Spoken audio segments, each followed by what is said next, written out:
Bibingkang galapong recipe na kahit ilagay mo sa ref ay hindi tumitigas. Unahin natin ang toppings. Nilagay ko na dyan ang coconut cream, wash sugar at evap milk.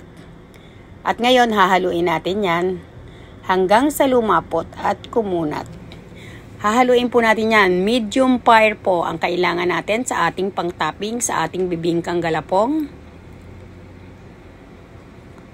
Ayan po, kumukulo na at pamaya-maya yan ay ganyan na po yan. O, magiging ganyan po ang texture ng ating pang-toppings.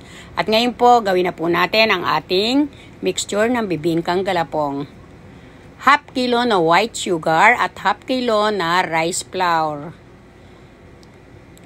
Mimix natin yan at lalagyan natin ng 4.5 cups na tubig. Imimix natin yan at pagka-mix natin, sasalain natin yan. Kasi kailangan salain natin para matanggal yung magaspang na rice flour. Hindi po masarap yon sa bibingkang galapong pag may ganoon, kaya kailangan tanggalin natin. Tela po ang pangsala nyo. At ngayon lulutuin na natin yan. Ilagay na natin dyan ang 2 cups na coconut cream.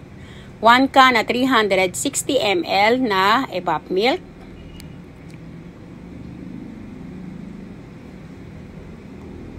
At ilagay na rin natin dyan yung dayap.